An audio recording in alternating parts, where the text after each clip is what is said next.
So it looks like everybody's joining us here slowly. My name is Kate Deering, and I am going to kick things off. I am an assistant director within um, recruitment and admissions at Gies Online, and we're very excited that you've taken that first step in really just kind of researching graduate business education. And we're going to assume that you've maybe taken a little bit of a look at our website. I did share our website in the chat, so go ahead and take a look at the chat and go ahead and pull that website up and take a look. And if you have questions as we go today, that's what we are here for. So we have some really great information on that website. So if you have questions that pop up, feel free to throw those in the Q&A or the chat. But before we get started, please throw in our chat, where are you joining us from? It looked like we have a really great group of participants here today. So let us know where you're joining from so that we can just kind of get a feel of where everybody's at. Chicago suburbs, that's always a great, we always usually have a good representation in Illinois, so that's excellent. California, New Jersey, Arizona. Let's see, anybody global, international students, let's see, or prospective students, DC. All right, well, thank you for sharing where you are joining from. As I said, this is our iDegree workshop on kind of navigating the course structure. And we're going to get through a lot of information today. We have a fabulous guest panelist with us today. So very excited to have Professor Hayden Noel here. And so here's our agenda as we kind of get started. I want to give you, first of all, just an overview of Gies business. And, you may be familiar with Gies, the Gies College of Business. And I'm sorry, I'm trying to admit people as we're moving here. So that's why I'm kind of a little distracted. I want to make sure we have everybody joining us in the room. So yeah, so we're gonna give you a quick overview of Gies business. Then we are going to introduce Professor Hayden Noel, and he's gonna go through a little bit of an introduction so we all can get to know one of our fabulous professors. And then from there, we're gonna kind of go a little bit through the course structure and how we structure our courses here. And that's primarily kind of including some foundational material on the Coursera platform, along with a high engagement component from our Gies faculty. Through that, there's many facets to that with group projects. You're going to have, individual assignments, you're going to have those live sessions, and we're going to get to all of that here in just a moment. He's also going to take us through the platform that you will be on as a Gies student, and that's called Canvas. So we're going to get a live visual, which we've never done that before in one of these webinars. So I'm actually very excited to go through that.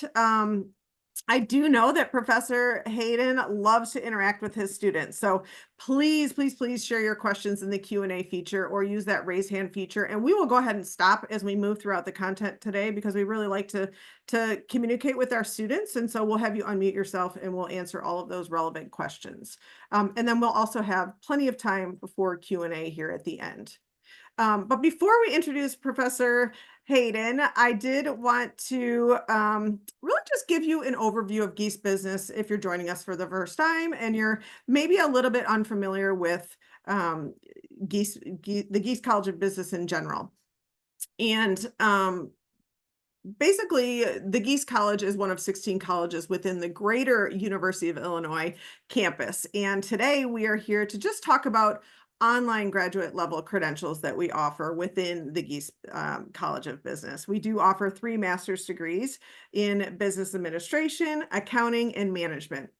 And then we also offer 13 graduate certificates that are made up of all of those courses. So a lot of options for you. All of these credentials are delivered 100% online by top faculty, of which, as I said, you're going to meet one of them today. I did kind of briefly want to introduce you to the foundational pillars upon which Gies business is built before we drill down into those specifics about the course structure. So those pillars are flexibility, stackability, and then online by design. Gies Online really, the programs that we offer and the credentials that we offer are 100% online, which provides very flexible access for working professionals. You will access some content asynchronously online, and then you're also going to access high engagement components where you're going to be collaborating and you're going to be interacting with other students on your own time. Our courses are scheduled to accommodate the busy lives of working professionals. We know that you have a lot going on. You have families, you have extracurricular activities, in addition to these 40-plus hour work weeks. So we get that, and that's who we designed our credentials for. Flexibility also kind of extends to your degree plan. And so you are really in charge of your degree planning. You will pace yourself, taking either 1 or 2 courses throughout the 8-week terms. And you can change that as you move throughout the program. So as that's obviously going to dictate how fast you move through the program. And you can, as I said, you can adjust that based on your life and what's happening at that time. And then lastly, Gies offers flexible tuition billing. We do utilize a pay-as-you-go tuition model where you only pay for the courses that you're currently enrolled in. So it's really nice just kind of to have that financial planning automatically built in how we bill our tuition. Moving to stackability, at Gies, we're really dedicated to ensuring that learning is accessible to all, which is why we provide lots of building blocks in the credential options that we offer. They're all tailored really to every stage of your education. We have a different access point to meet you wherever you are in your learner journey. And the nice thing is that wherever you start, you can stack that into the next learning credential and continue to build that all the way up to a master's degree if you so choose. You could start with a MOOC, and we'll talk about those here in just a moment on the Coursera platform, or maybe try out one 4-credit-hour course where you would apply as a non-degree student and pay tuition for that one course. We know that you're going to love that course, and then at that point, you could actually stack that into a graduate certificate or a master's degree at a later time. So a lot of options there. And then lastly, our programs are online by design. And what that means is that we've deliberately designed our credentials to cater to thousands of learners, worldwide, allowing you to participate from the comfort of your own home or anywhere else, really, without sacrificing that interaction and that collaboration that you're going to have with your faculty as well as your peers. This learner-centric approach is very central to our mission. You'll hear this, in talking to a lot of our faculty members as well as our leadership team. We also want to ensure that you're going to benefit from a very diverse global population of learners. That's really important to us. We are supported by an amazing faculty, and you'll tackle real world problems and projects collaboratively with them as well as your fellow learners, which is really going to enrich your learning experience and prepare you for success in your chosen field or for you to be able to impact your current career. So that's kind of just a little bit of an overview of, the flexibility that we offer as well as the stackability of our courses. So if you have questions about those specific kind of pillars, feel free to stop us. And as I said, we will have time for questions here at the end. But today we're going to do things a little bit differently because we're so lucky to have Professor Noel be able to walk us through course structure, share a little bit about his teaching style with us. He will also walk us through, as I said, the Canvas platform and really highlight how a typical course is organized. And so I think on this slide that you see in front of you, I've highlighted his extensive education and background, but I think I'm going to have Professor Hayden Noel introduce himself. And hopefully, Professor Noel, you can just tell us a little bit about how you arrived at Gies and what type of research you do. And then talk to us maybe about the current course that you're teaching so we can have that kind of as a background before we get started. And welcome. We're so glad you're here. Okay, thank you. I appreciate it. And I really, I'm happy to be here with you today. I see a lot of questions popping up in the chat, so you might be able to get a chance to tackle those. I was trying to close all of my screens I'm one of those. I have 50 windows open on my computer, and I'm going to share my screen. So you might see email to the student or something to the dean, and I'm on 50 different committees. So I had to shut all those things down before I open my screen up to you. Anyway, wonderful to see you. I see someone. I'll tell you this as we begin. One of the things I like to do, and research actually bears this out. LinkedIn did this survey, and they asked people, when you're in meetings and so on, what percentage of you actually are doing other things when your camera's off? 90% of the people said they do, including me. I will admit, I love Arsenal. They're a soccer team in Europe. And when they're playing, I have been known to be in faculty meetings and watch an entire game because I turn my camera off. Yes, Kate, I have. So if you We're recording this, just so you know. right, okay, well, you're not going to share this with my department, all right? So but I do chime in. I agree with that point. I pause when I hear Professor Eric Reinflesch speaking, and he always has something interesting to say. So my thing to you is, I know some of you are not able to turn on your camera. For instance, Mr. Talley? Mr. Talley, I actually expect you not to have your camera on because you seem to be in a vehicle. So you don't need to put your camera on, sir. But if you are not in a vehicle, you're not in the middle of dressing or changing or eating, I would love to have your camera on to see your faces, because what that does for me as well, it helps me be a better instructor for you. I can see whether or not you understand something, or if you don't, if I need to repeat it. But when you look at black screens, you actually don't know if the black screen gets what you're saying. It's tough. I took a course on interpreting black screens in college, and I failed. It was not a good course. So if you can turn the camera on, we'd love to have you there so I can see if you know what I'm saying. The other thing is, there's this thing called emotional contagion. Emotional contagion, basically, the theory talks about the fact that when emotions are seen visually, it's actually spread, right? That's why when I'm watching one of those silly rom-coms with my daughter and someone's crying, I don't feel ashamed to cry. So I shed a little tear, it's me. I'm a single dad. My daughter loves it. She loves to tell her friends and laugh at me and so on. Say my dad cries at movies.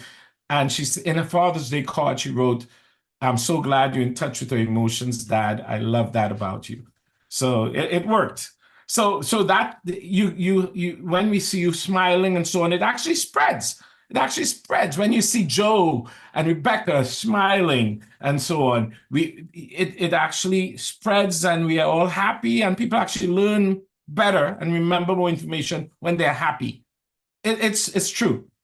If you don't believe me, pick a fight with your partner, your spouse, your husband, wife, whoever, just before you go to an important meeting. See if you remember anything in the meeting. Pick a fight. Just go and say, "I hate your mother," or "I don't like your dad." Right? And go to the meeting after that fight. You won't. So I want to put you in a good mood. I want you to be happy. I want you to see each other, and I want to be able to understand whether you get what I'm saying. So that tells you about my teaching style. I like to be very interactive. I have been doing this since 1997. I did my PhD at the University of Florida, but I've been teaching for a long time. And before that, I actually taught high school. So I have experience in multiple levels of teaching. I taught high school for free, actually. It was evenings. I taught students in some schools in Brooklyn who had not passed, were doing their GED, had not graduated from high school. So my teaching hat is very inclusive. I like to give a voice to everyone. So I try to reach as many students as possible. And one of the ways for me to do that is by seeing you. Of course, as you know, sometimes you can't turn on your camera, and that is fine. You don't need an excuse to keep it off. But if you can, we really implore you to turn it on, especially in my course. I believe everyone has something interesting to say. Everyone. Sometimes I've never done marketing before. I'm a marketing professor. That doesn't matter. If I ask you what's your favorite commercial and why, you could have something interesting to say. So we could discuss that as an aspect of marketing, right? So I always believe there's something valuable that we can learn from everyone. So my path to Gies, I was a banker. I was one of the youngest managers of a city bank in New York State in my 20s. And those days, I'm 60 now. Those days, the tellers were 60 years old. Nowadays, tellers are in middle school, right? They are 12 to 15, the tellers. They're so young. But I manage and supervise people a lot older than I was, so I had to grow very quickly. Then I worked in marketing and advertising. Anyone here, put your hands up if you remember seeing the milk mustache campaigns, the milk mustache ads. Put your hand up, let me see. Right, some of you have. Right, I worked on that campaign. I worked on that campaign. It was wonderful. I didn't come up with the idea. I'm not a creative, but I was the account exec on that campaign. So I worked with people at the time like Martina Navratilova, Pete Sampras, Oprah Winfrey. So it shows you how long ago I worked on the campaign, but it's been running a long time.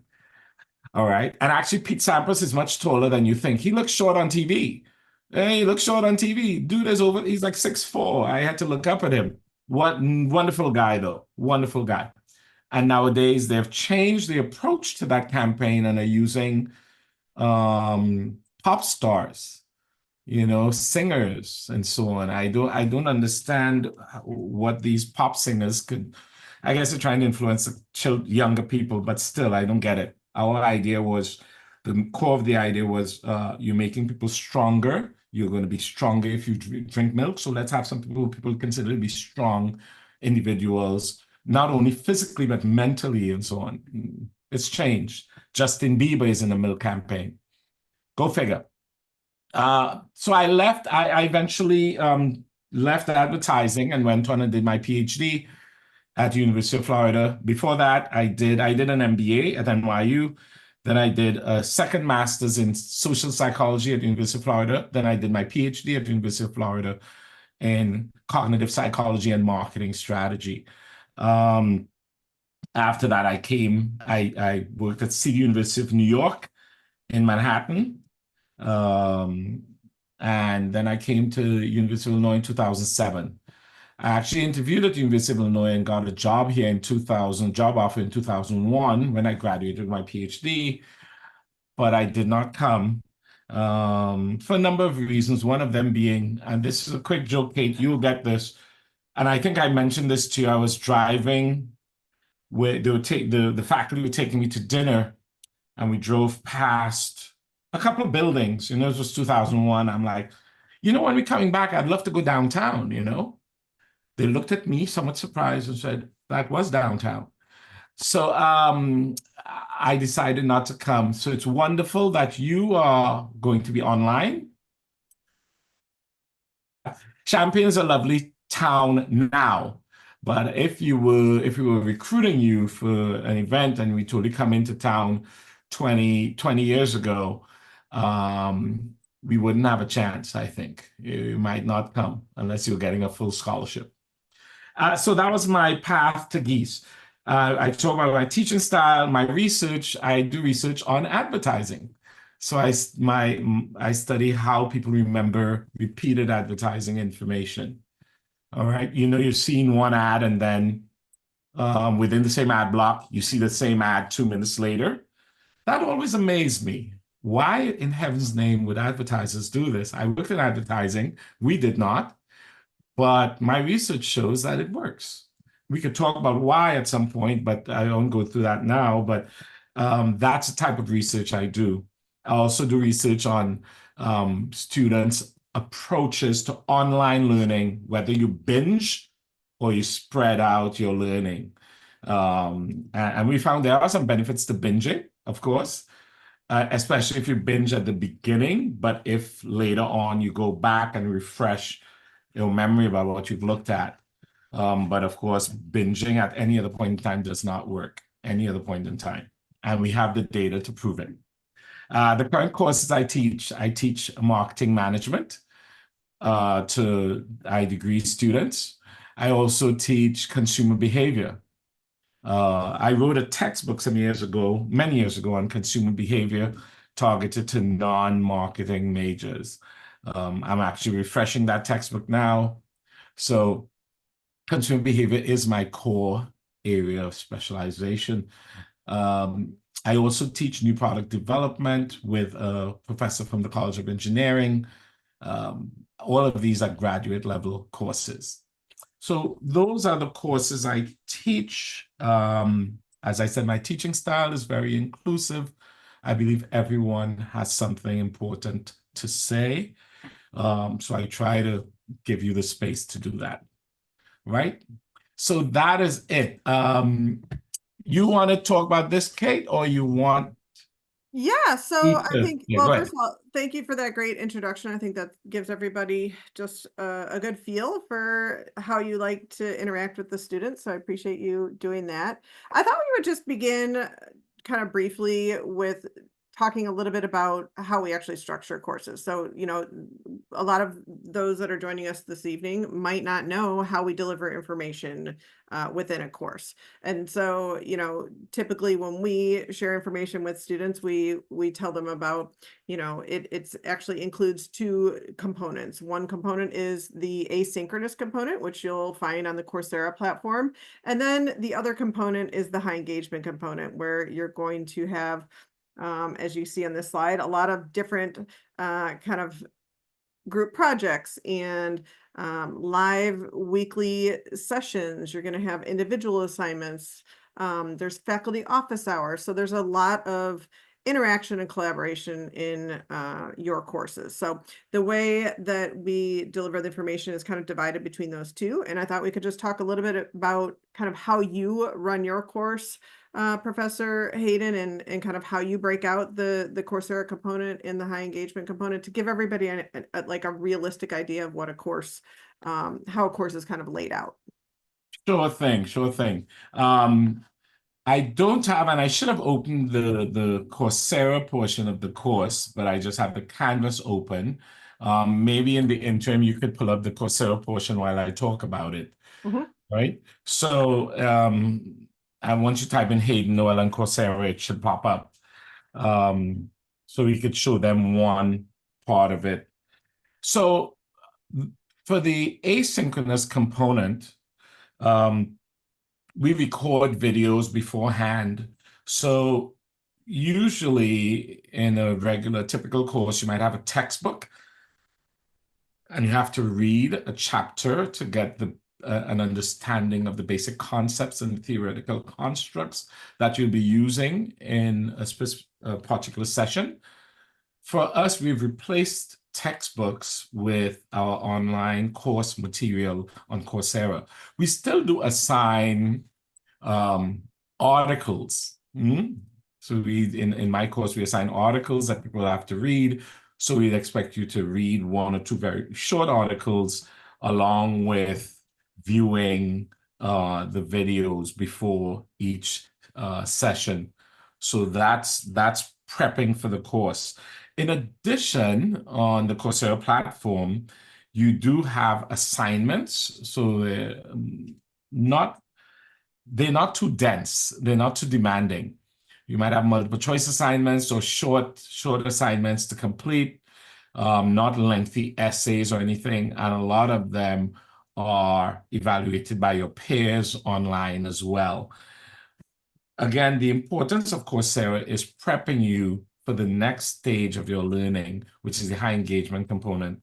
You'd be surprised to know and pleased to know that many schools actually have just an asynchronous component, quite a few for their online courses, whereas we have a high engagement component that we use as well. So, Kate, were you able to find the Coursera? Sure. Let's go ahead and just take a quick look at that. That look right? So here is just kind of the intro for the course. Yep. So that is it. That's what the Coursera looks like. There's a series of videos. This is the first one. My course, I co-teach a course with Maria Rodas and Professor Jamie Walls as well. So three of us co-teach this course. For each one of these, you'll see the videos. So you could click on Meet Professor Noel. So they're high quality videos. Oh, interesting. I'm not going to play it, but No, don't. But they're very high quality videos. So you get to see all of these videos beforehand. If you click on or creating, capturing, and sustaining value, lesson 1.1,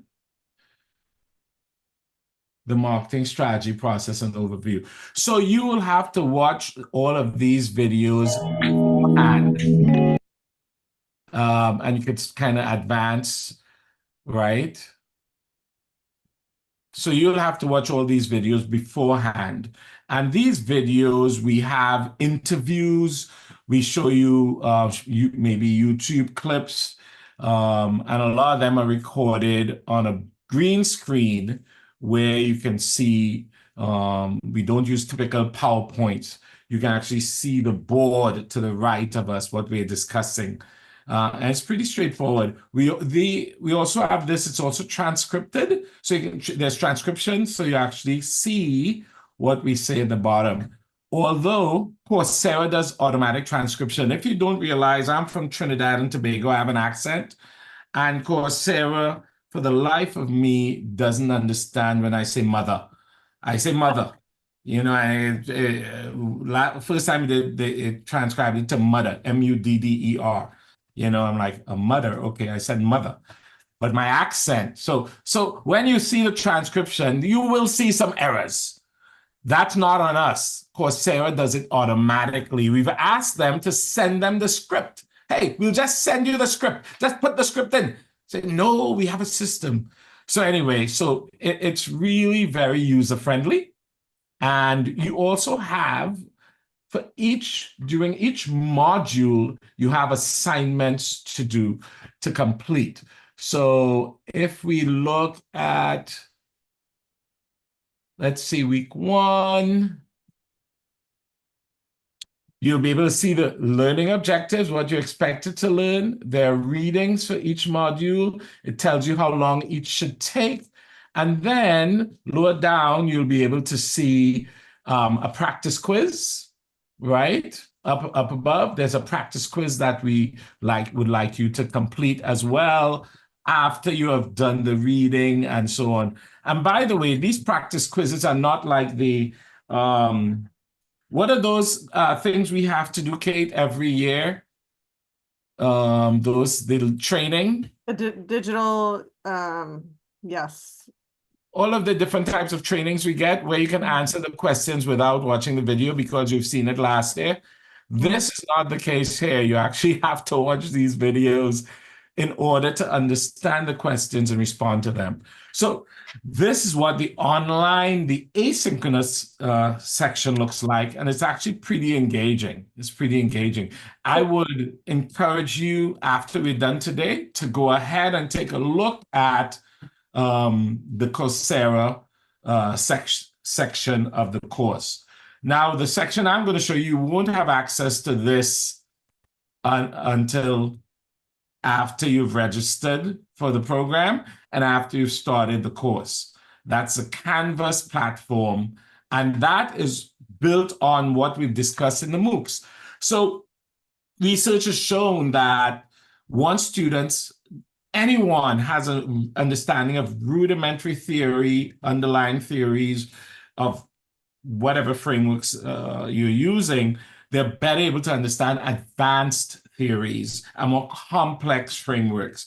Think of the Coursera platform as the rudimentary, the underlying theory, the roots of the tree that you need, and the tree trunk and everything else that lives above ground is in the Canvas platform. But you need to do that hard work, or not hard work, but the work on the Coursera platform. You need to do it. You need to do it. Otherwise, what we say here wouldn't make any sense. Quick All right. question before you enter into talking about the high engagement component. What's like the typical ratio of the Coursera component and the high engagement, all of those kind of parts of the learning? in terms of time spent or in terms of energy? I would say in terms of time spent, it could be actually almost equal.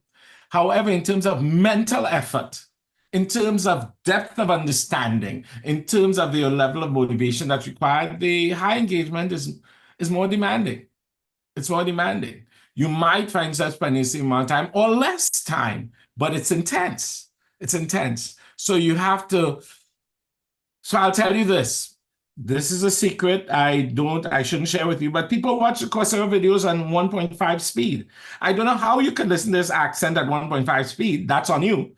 It would irritate me, and I also wouldn't understand half of what I'm saying. Because we as Trinidadians speak quickly anyway when we're excited. And we use our hands, we like Italians, right? We're Black Italians. We use our hands and we talk quickly, you know? If you're Italian, I apologize, but that's how I see most Italians speak with their hands. It adds meaning. And they watch the videos at 1.5 speed, so it takes less time. To do that, you cannot do that if you're watching the recorded live sessions. You cannot, on the Canvas platform, you cannot watch that at 1.5 speed. So that's what I mean about intensity and about focus. You actually have much more focus with the high engagement platform. You could have the TV on and people running around and so on with YouTube, with the Coursera platform. You could be going on your treadmill, whatever. But when watching the high engagement piece, it requires a bit more focus on that. So might be less time, but it's more intense. I hope that makes sense to you all. Does that make sense? Does that you get it? All right. I think that was a great explanation. So yeah. It's like a doctor giving you a life-changing diagnosis. He wants you to pay attention to this, or someone just telling you what they watched on my daughter is next door. Your kids telling you what they saw on TikTok earlier today, right? You really pay attention, but you kind of listen, right? You do, you get it enough to understand it. So it's similar to that. You have to get it before you get to the high engagement piece. All right. So any questions so far? Any questions? Yeah. Does anyone have any questions about how we balance this? And then we'll kind of dive into showing you how the actual course syllabus will look and some of those things. Can I take 2 questions if they put their hands up? Kate?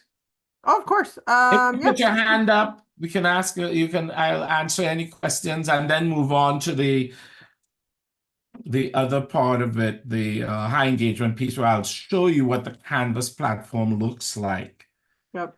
You may just need to unmute yourself too, because I'm not seeing it might be because I'm sharing, but if you do have a question, just go ahead and, there. Ronald. I see Ronald. Ronald, go ahead, Ronald. Hi. So I'm going to be a later stage learner in life. Went through undergrad and medical school younger in life. So you mentioned earlier about the lack of textbooks. My generation of physicians, we actually had all textbooks, and we utilized that an awful lot. Well, predominantly in undergrad, a little bit in medical school. The newer classes in medical school are basically interactive. We try to integrate the knowledge and things like that. I'm a very, very deep learner, and I like to understand things. I understand that the pictures in every single textbook and the legend underneath has more information than probably 3 paragraphs of information in that textbook. So I'm that textbook learner, or I like to have that textbook reference. Is there a way in the program to have that as a backup reference source and things like that, just because of how I am as a learner? That's a great question. And I'm going to open the Canvas. Oh, perhaps I could, let me respond to some of it. And when we open Canvas, I'll show you some more. Yes, I actually am that type of learner myself. I told you I'm 60, so that's how I learn. I still have print versions of journals in my office, right? And this is my home office. I still have books. I have books, real books. I like the paper. So we do have articles, Harvard articles and other articles that are linked to each topic for that type of learner. But in addition, we have other resources on Canvas if you would like to learn more. So we actually recommend books. We actually recommend other articles that can read that could aid in your understanding of a topic if watching the video and reading that preliminary article were not enough, right? So there's more you can do. I will show you some of those resources when we get to Canvas, right? But I'm like you, I'm like you. I am the same in terms of my learning, my approach to learning and so on. So yeah. Anyone else? Any other questions about what we've done or talked about so far? I do have a question. Who is this? Cecilia, you can see me. Oh, Sushila Kumud. Yes, I can. So building off Rahul's question, would we have access to that the course material after the course ends? For example, referring to it, say you learn the concept, you want to refer to it later, whether at work or in another course. Yes, the course remains open for a while, but then afterwards it's closed. So you will have access to it for a while. You do have access to the Coursera material indefinitely. As a matter of fact, even after you graduate, you have access to all of our Coursera material. You get access to that as well. So you will be able to view other Coursera material. And we have started offering, you'll be able to come back and perhaps work on micro certificates if you complete specific groups of courses and so on. So we believe in a lifelong partnership with students who become alumni and engage them in lifelong learning. So you know what? I didn't really pay too much attention in stats. I'm talking for myself here. I got an A in stats and an A in econometrics when I did my master's. I cannot tell you a thing about econometrics or macroeconomics right now. If I wanted to, if they had offered that same thing, same facility, I'd be able to go back and retake those courses online or just sit in some lectures, view the lectures online. I can't do that. You can do that here. You can't view them. You can go back and view the Coursera videos, even if you had consumed them too quickly. when you first were introduced to the subject matter. So I think that's a wonderful opportunity. I wish I had to become and remain a lifelong learner in your partnership with Gies. Does that answer your question? Yeah, thank you. Okay. Any more questions before we proceed? Any more? Okay. Wonderful, wonderful. Okay. All right. Wow, someone's in Hong Kong. I've been there. I've been to Hong Kong. I love it. I loved it. I stayed at the Intercontinental Hotel. It was wonderful when I was there. It was wonderful. Okay. And Ghana, someone's from Ghana. I'm actually going to be in Kenya this time next week. I'll be in Kenya, not close, I know, but closer than Champaign, Illinois. Right? So anyway, and Chicago. We do have a lot of events in Chicago. So it'll be easy to see you all when we're there. And Brian, I'm sure this was not a surprise. You are from a place called Surprise, right? Or you're saying Surprise, Arizona? Brian Johnson? Are you from Surprise? Is there such a place, Surprise, Arizona? He said, yes, he is on the. Oh, okay. I wonder. I was sure. I thought Brian was saying, well, I'm seeing everyone from Illinois, California. Surprise, I'm from Arizona. No, you're not. You're actually from, okay. Edwardsville. There's University of Illinois, Edwardsville. They have a great engineering program or something like that there. Not so, Gregory? I think they do. So SIU Edwardsville here. Yeah, okay. All right. All righty. Let's move on. Let me share Vincent asked a question, but I'm not going to get to that. Kate might be able to respond. Let me share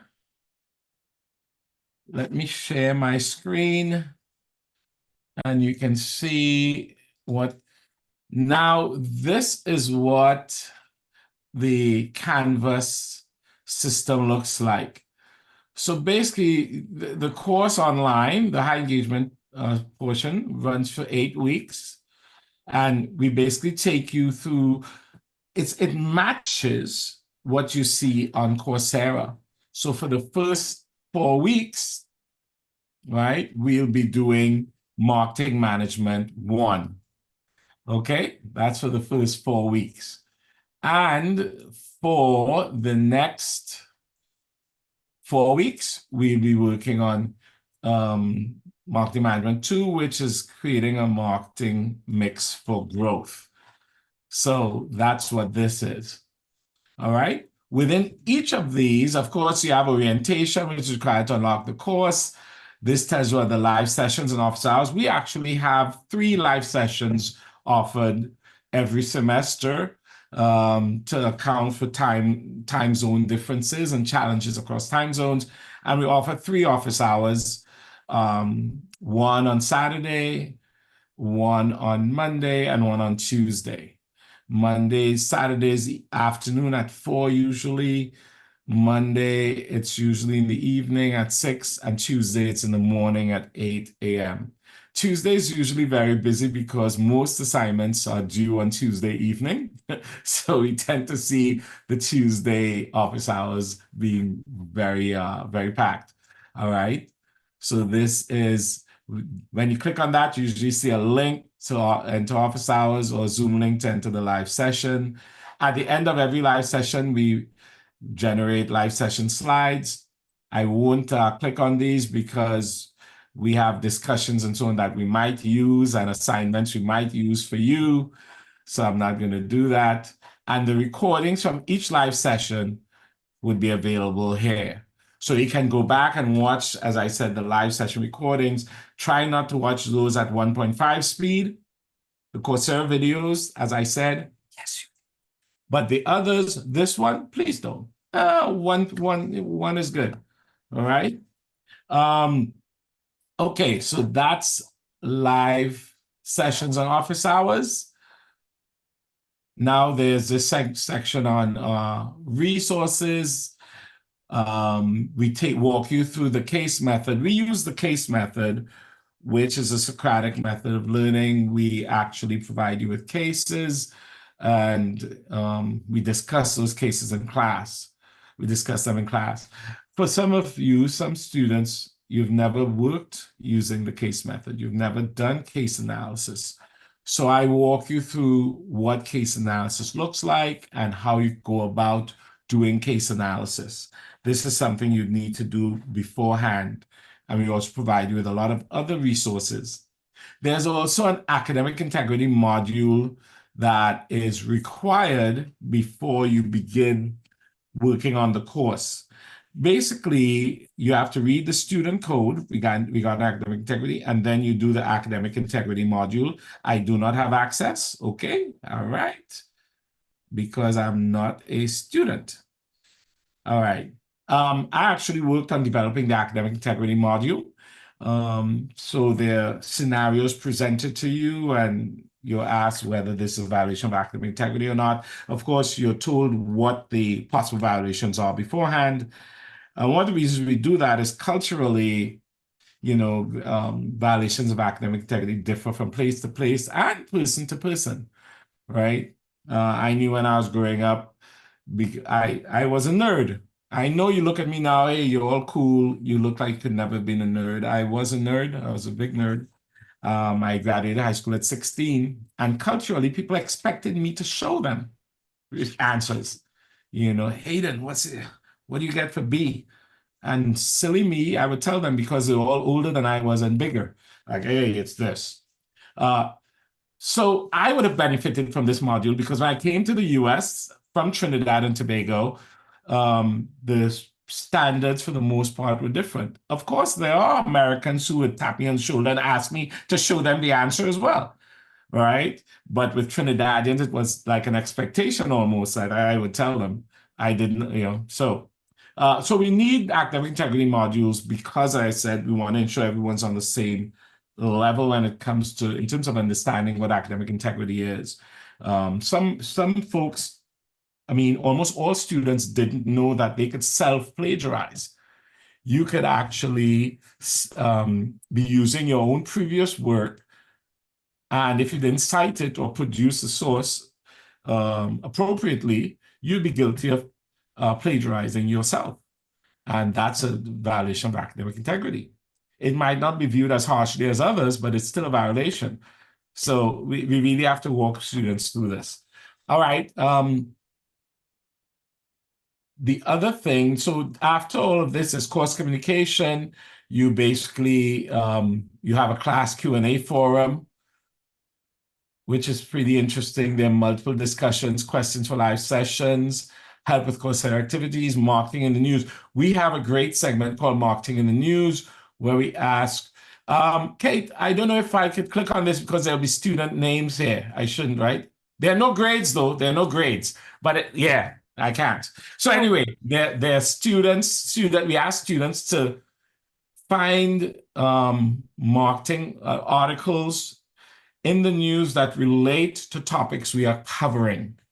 And they find wonderful things. We talked about brand extensions, and someone came up with Coca-Cola and 7-Up making cakes and so on. And they found that actually 7-Up cake, I went on board it, it's actually pretty darn good.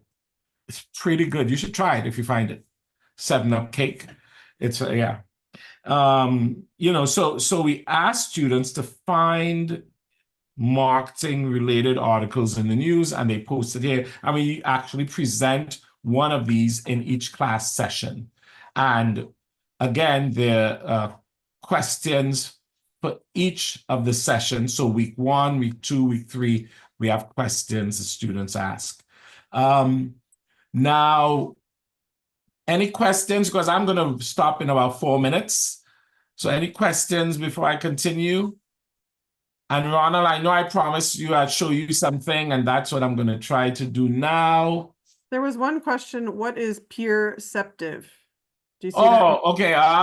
Where they saw that, right? You can see that, Basically, yeah. that's a peer evaluation system. We ask you to evaluate your peers. So much of your work is group-based.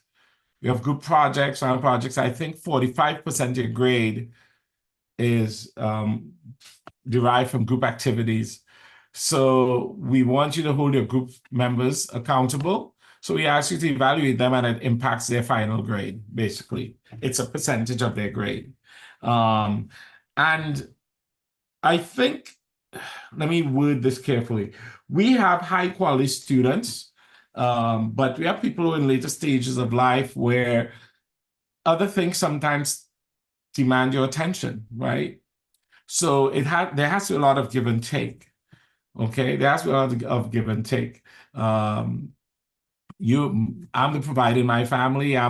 It's just my daughter and me. If she is really ill, I have to be there with her. Today she had an MRI and then had to go to the doctor, a neurologist, to get results and so on, talking about it. I had to be there.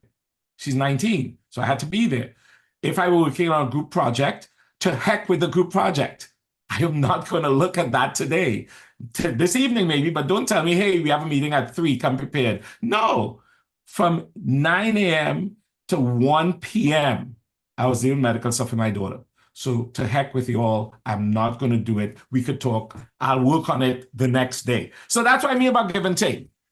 You have to be able to give and take. Not every one is going to have this amount of time as you. They might be able to deliver at different times. Now, if I knew I had that meeting, I had the appointment with my daughter, in reality, I would have done the work the day before, or, but if it's an emergency, it can be helped. So there's our give and take. Use Peerceptive to evaluate your teammates. We also, we ask that you talk to them before, right? You're adults. Tell them, hey, Joe, I don't think you're pulling your weight on this, Joe, right? Gregory and I had a conversation, and Mr. Bondi said, you never showed up to any of the meetings. The 2 of you are supposed to work on this section of the project. You didn't show up. Joe, you need to pull your weight, man. We're depending on you. And if Joe doesn't pull his weight, then Joe gets a bad evaluation from me, right? That's what we expect. That's what we expect, all right? So, yeah. Any more questions on that? No. Okay. And Joe, I know you'll be a great student, so don't worry about it. I can tell. I can tell you'll be a great student. All right, let's just look at module 2. All the other modules will be like this, and then I'll end. Because this ends at 7, correct? Yeah, Right. we can go a couple minutes over, but let's shoot to be. Yeah, I'm shooting for 7. Yep. Okay, so we have the topic overview, then talk about what assignments are required and when. You have access to, you'd have a Canvas calendar, and your dates for your courses would be on your Canvas calendar. I don't have a Canvas calendar because I'm not a student, so I have no assignments due. But you should be able to see which assignments you have coming up. And we also have it for our course in the syllabus. So you'd be able to see it in the course syllabus. That's an awful picture of me. Oh my gosh. I need to change that. All right, I'm sounding like my daughter now. So, but it's true. So this takes you through some of the assignments that we have that are due, the individual MMBC quiz, etc. These aren't due, right? All this is like, these are like live sessions and office hours and so on. But it takes you through. So it's at the bottom of the syllabus. Now, what else do we see here? Shows you what you should have covered in Coursera. You should have completed week 2 in Coursera. And when you click on this, it should take you to Coursera. It doesn't take me to Coursera because I haven't opened, I have to log in, all right? But it should take you to Coursera. It tells you what assignments are due, okay? And it also sends you to the live sessions where you can review the recordings and so on. I'm looking to see complete NDA agreement. For this one, we don't have it, but we usually have a list of other things. Let me see if I can find it here. This is 3.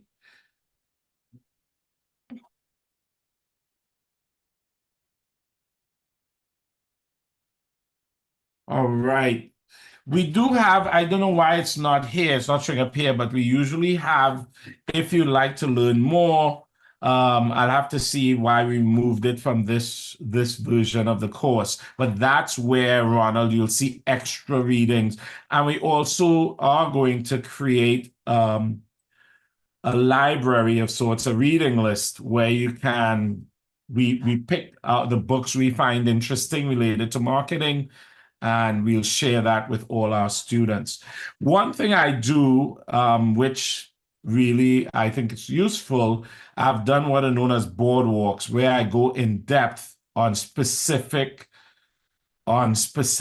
topics that relate to what you are doing, relate to concepts that you need to use for that specific class that week. This is a boardwalk on crafting a positioning statement. Right? I'm not going to go through the whole thing. I'll just show you the beginning. Now, the first attribute that we have to think about that Tesla offers is full self-driving mode. Full self-driving mode. All right. So I walk you through the how to create a brand ladder, which is very important when it comes to branding. And you actually have to create a brand ladder and positioning statement yourself. But I walk you through that process in my boardwalks. So these are very, very important when it comes to Canvas activities. Right? Notice right after this, you have to do a team positioning statement and brand ladder for your marketing plan. Right? So this relates directly to your submission that's coming up. This is how all of the various modules are. You would find the assignments that need to be done, the instruction activities. You'll also see what activities you need to complete in Coursera. All right. And we also have optional videos and optional readings that you can do as well. This is it. So Ronald, under instructional materials, there's required reading, one reading in the course pack, but then if you want, for people who would like to know more, we have all of these optional readings. All right. And even more so, we do not discuss B2B marketing in our course because B2B marketing is completely different in terms of theoretical constructs and frameworks. If you want to know, we thought this would be a good section for us to include information on B2B marketing. So if you want to know more, you can look at this material, and it's usually down below the instructional materials. You'd have required reading, and then next below that would be suggested or optional readings. All right, Ronald, for the I was going to say old, but you're not as old as I am. For the older folks, Ronald, you have this material as well. All right. So that's our Canvas course. And you cannot do this in isolation. You cannot just do the Canvas. You have to do the Coursera section. In fact, if you don't do the Coursera section, you don't get a grade on this course. If your Coursera section of the course is not completed, your grade is withheld. You don't get a grade. So you have to finish the Coursera section of the course. All right. So that's all I want to show you for the Canvas section of the course. Any questions? I am here for the next 5 minutes. 2 quick questions that if you can give quick answers from the chat. Do they mark your assignments completed in Canvas as you work through them? They're graded. They're graded. Okay. They're graded, so you get a grade. Perfect. And then how are exams taken? Are they within this application or are they separate, and are they timed? Some courses have exams. My courses, none of my courses have. So there are no exams here. Some courses, they're timed. Well, I shouldn't say, yeah, they are timed because you get it. It's take-home exam, like the finance exam is a take-home exam. The first finance course you're doing. You get it, say, on a Tuesday at 9 p.m. It's due on a Friday at 9 p.m. And you get that. So it's timed in that regard where there's a deadline. All right. And it's given over a period of 3 days. With us, we have a project that you're working on, a marketing plan for a company of your choice. And you work on that throughout the semester. So it's not a timed exam for my course. I don't believe in exams. You can tell other faculty I said that. I don't believe in them. I think exams really test how much you can recall under time pressure. And unless you're a fireman, a doctor, a surgeon, a nurse, right, a pilot, I want my fireman who's come to save me to have been through a situation where they say, you have 2 minutes to get that person out, and it's a fake body, and they have to run in the burning building. No one's going to say, you have 2 hours to complete this marketing plan, go. No one's going to do that, ever. So if your job requires you to perform under time pressure, you need exams. Otherwise, I think exams have their place. Not in my course. How are teams built for projects? Teams are selected randomly, but with some considerations. They look at people who they try not to get you in multiple different time zones. Sometimes it happens. So you're not just going to be in a group with everyone from the West Coast, right? We try to avoid that. We also try to avoid all male, all female groups and so on. We try to change that dynamic. So you are going to be in a fairly diverse group with a couple of people who are not in your time zone, but we try to limit that type of disruption. Try to. By the way, the folks the professors don't place you in groups. It's done by the administration. So we don't do it. They put you in groups within the first week, because students can drop and add the course within the first week. So by the end of week 1, beginning of week 2, you're in groups. You'll be placed in groups. And like the real world, right? Steven Zimmerman, Have you worked with people who are idiots? You've worked with a couple in your life, right? One or two. Yes or no? All right. But Stephen, you've worked with some who are awesome. That's exactly what you're going to have in the program. You might have one person in your group, Stephen, who's even did this. And then you're going to have more who are awesome. So we ask you to work through these difficulties if you have a group, right? Because it mirrors the real world. Because you would be, you'd want to know this. We take people from the real world and put them in groups, right? So, any other questions? Any other questions? No questions? Sounds like we hit a lot of topics. Any last minute questions? Some great information.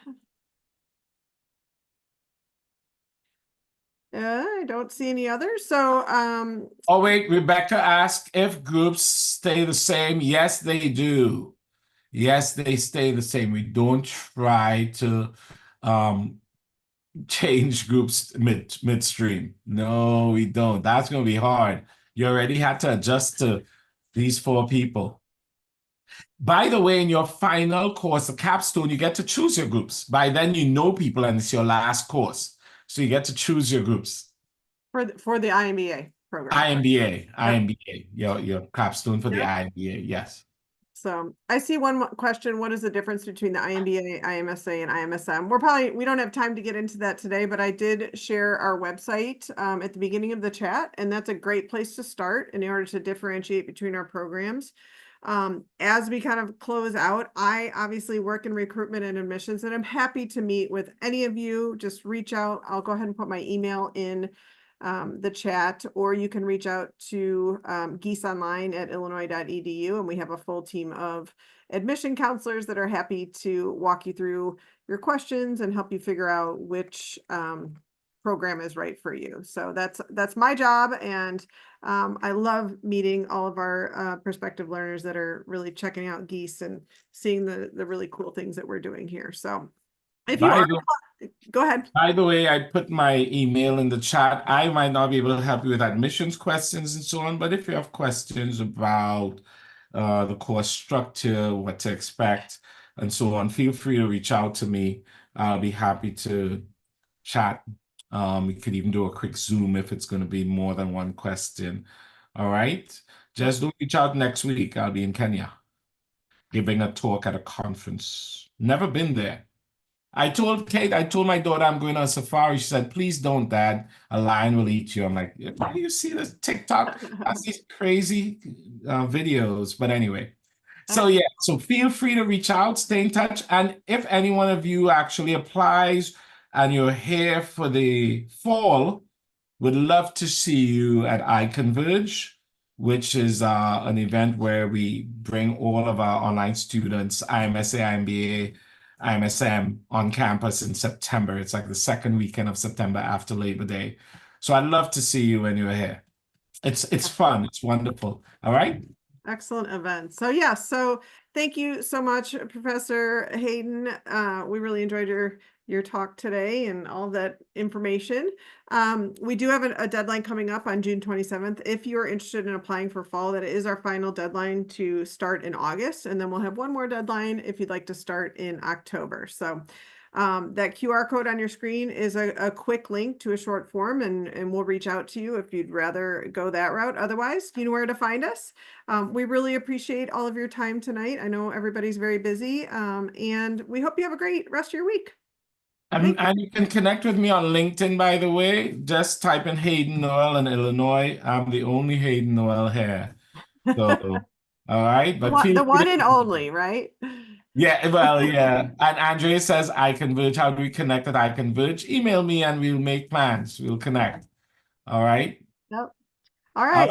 Folks. Have a great evening. Bye-bye. All of you. I always end by saying this. I want each and every one of you to go out in the world and be successful. Ciao. Bye-bye.